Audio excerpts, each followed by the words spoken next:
À Daloa, le nom de Yao Traoré suffisait autrefois à ouvrir des portes. C'était un commerçant prospère, un homme respecté qui aidait les autres sans compter. Au mariage, sa place était devant. Aux réunions, sa voix portait. On disait souvent « Yao a réussi sa vie ». Mais personne ne voyait que derrière son sourire se cachait une confiance excessive. Le premier coup est venu d'un associé, un ami d'enfance, un frère de cœur. Des signatures falsifiées, des comptes vidés, des dettes laissées à son nom. Quand Yao a compris, il était déjà trop tard. « Tu es un homme, assume », lui a-t-on lancé à la banque. En quelques mois, tout s'est effondré. Le rejet a suivi. Ses amis ont disparu les uns après les autres. Les appels restaient sans réponse, les portes se fermaient. Pire encore, les moqueries ont commencé. Au marché, il a entendu un jour derrière lui. « C'est lui, le grand Yao ? Regarde comment Dieu l'a humilié. » Un autre a ajouté en riant. « Quand tu montes trop haut, la chute est violente. » Ces paroles l'ont transpercé plus que la faillite elle-même. Même à l'église, certains murmuraient « S'il était vraiment droit, Dieu ne l'aurait pas frappé ainsi. » Alors, Yao a cessé d'y aller. À la maison, l'atmosphère est devenue irrespirable. Chaque coin, autrefois rempli de rire, suintait le mépris. Le silence était chargé de reproches invisibles. Sa femme Aline, qu'il avait toujours regardé comme son roc, le regardait maintenant avec une pitié dégoûtée qui faisait plus mal qu'une gifle. Elle ne l'appelait plus « mon mari ». Un soir, alors que Yao tentait d'expliquer une nouvelle idée pour se relancer, elle a posé son assiette brutalement. « Tais-toi, Yao. Tes paroles n'ont plus de valeur parce que tes poches sont vides. Voilà près de 2 ans que ça dure. J'ai épuisé toutes mes économies. Le propriétaire nous demande de libérer la maison. Je n'en peux plus. » Il a baissé les yeux, le cœur battant.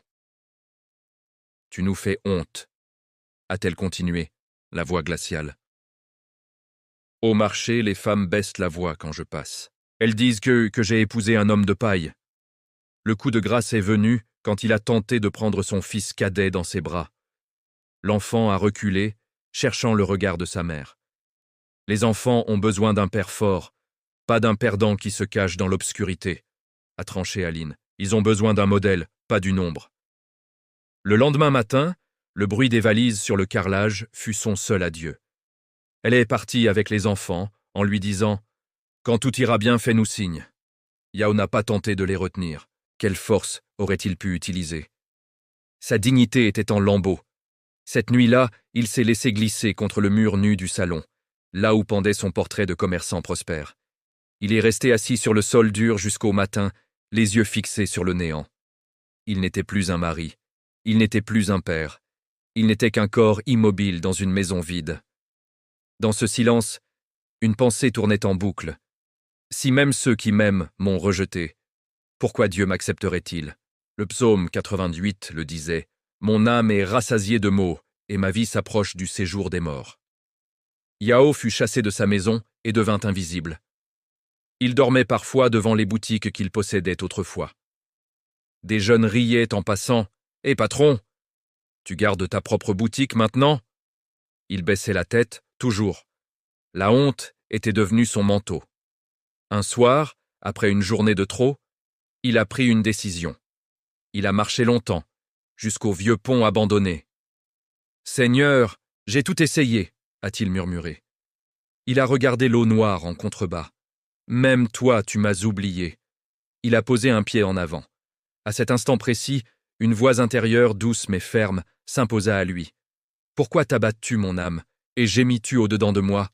Espère en Dieu. » Ses jambes tremblèrent. Derrière lui, un rire nerveux. « Hé, mon frère, tu veux nourrir les poissons cette nuit ?» C'était un jeune vigile, moqueur au début, puis inquiet. « Descends de là, la vie peut encore changer. » Yao s'effondra. Il ne sauta pas. Il pleura, il cria. Cette nuit-là, Dieu utilisa un inconnu pour sauver une vie. Les jours suivants furent humiliants. Yao dut demander de l'aide. Lui qui donnait sans compter, se retrouva à tendre la main, la voix basse.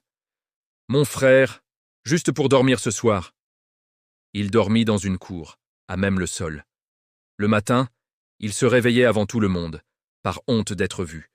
À l'église, il proposa de balayer, par nécessité. Le balai était lourd dans ses mains fatiguées. En échange, on lui donnait un plat simple. Certains le reconnaissaient et chuchotaient « C'est vraiment lui, le grand Yao? Regarde comment la vie l'a écrasé. » Il faisait semblant de ne rien entendre. Chaque mot était une pierre sur son cœur brisé. Un jour, un enfant le montra du doigt, demandant « Papa, pourquoi le monsieur balaie ici ?» Et le père répondit à voix basse « Parce que la vie peut changer vite. » Yao baissa la tête. Ce soir-là, seul dans la cour, il murmura « Seigneur, j'ai touché le fond, mais je suis encore vivant. » Il ne le savait pas encore, mais Dieu commençait à reconstruire ce que les hommes avaient tout méprisé.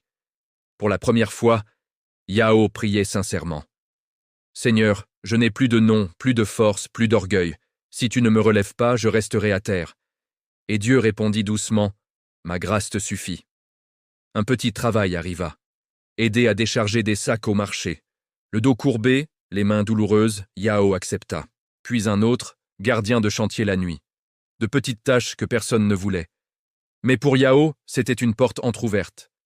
Peu à peu, les regards changèrent. On ne voyait plus seulement l'homme tomber, mais l'homme qui se relève. La confiance revint lentement. D'abord celle des autres, puis la sienne. Chaque matin, il priait. « Seigneur, aide-moi à ne pas haïr. » Car le pardon ne venait pas naturellement. Il se souvenait des trahisons, des rires, des paroles blessantes. Mais il choisit, jour après jour, de pardonner, comme le dit Colossiens 3,13. « Supportez-vous les uns les autres, et pardonnez-vous réciproquement. » Il apprit aussi à bénir ceux qui s'étaient moqués. Parfois, la colère revenait. Alors, il priait encore. Et peu à peu, la paix remplaça l'amertume. Yao comprit que Dieu ne reconstruisait pas seulement sa vie extérieure, mais surtout son cœur. Des années plus tard, Yao ouvrit un nouveau commerce, un petit local modeste.